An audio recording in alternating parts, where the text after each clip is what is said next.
everybody. I'm going to talk about monsters in Pan's Labyrinth. My statement is that the existence of monsters blurs boundary between reality and fantasy. Monsters are believed that they are a reflection of collective unconsciousness of human beings. According to John, monsters we see nowadays are developed from an archetype. Most of us believe that is the shadow of ego. They become more emotional, complex, and modernized as their development. They are given different characteristics in different situations, which often reflects to the problems of human society at that time. Therefore, monster becomes not only scary but also attractive. Pan's Labyrinth is the Spanish movie. It has two parallel storylines. There are Spanish Civil War and fantastic adventure. In the reality, Ophelia is a little girl who's a stepdaughter of a Spanish army officer, and she also is a princess of underworld in a fantastic world. She believes that if she passes three challenges, she will be able to back to underworld and live eternity. Therefore, it's obvious that Ophelia is the intersection between the reality and the fantasy. I want to mention about fairies because they are also the intersection between those two, reality and the fantasy. There's a bug following Ophelia all the time in the beginning of the film, and then after Ophelia shows a picture of fairies, the bug just turns into a fairy. So the bug is weird, but if you see it in real, you will think that it's just a bug I have never seen before. So okay, so it can represent the reality. But when he turns into fairy, then he also represents fantastic. So there's a trick that audience can take in magic or just kids' imagination, which lead to different interpretation of the whole movie.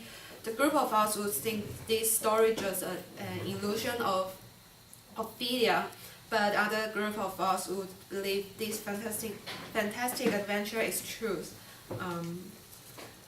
The first monster I want to introduce is Faun. He is an ancient Roman god. He is horned god of forest, plant, and films. He is equated in literature with the Greek god Pan, the god of shepherd. I think he represents dualism because he has pair of horn, and he is complex character. He is a mentor of Ophelia's adventure, and he claims his princess servant.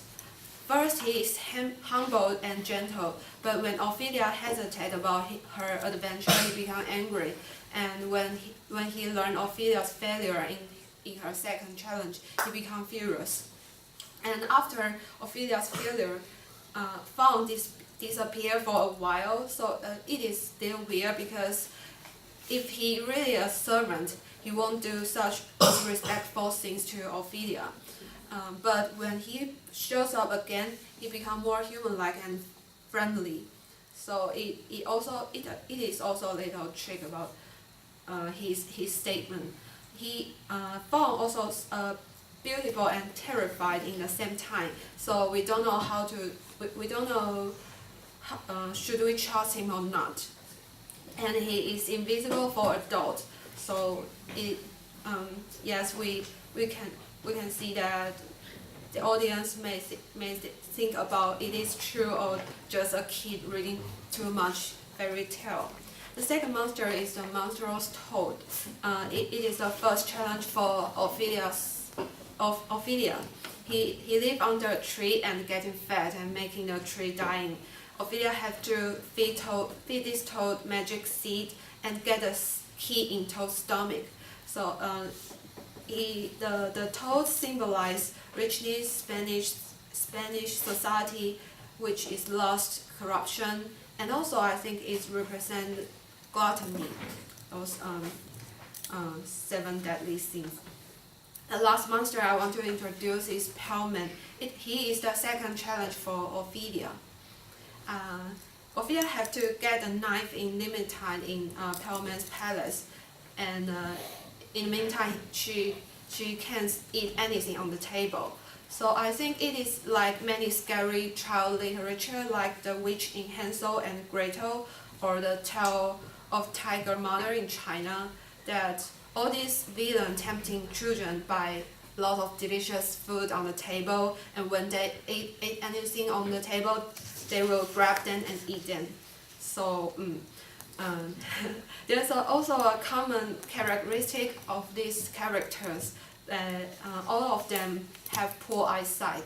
So the Pelman his eye just on the dish on the table, and when he awake because of Ophelia eat those food on the table just like other stupid kids, and he put his eyeball on his plum and rest his hand in front of his head. Just it's easy to convince audience that he is a different organic being.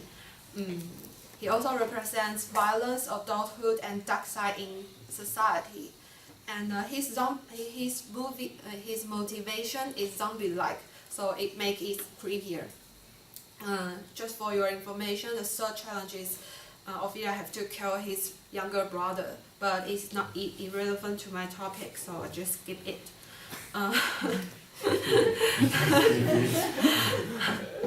My conclusion is that this monster presents a brain teaser to audience that it is really happened or just Ophelia's imagination, because others cannot see this monster.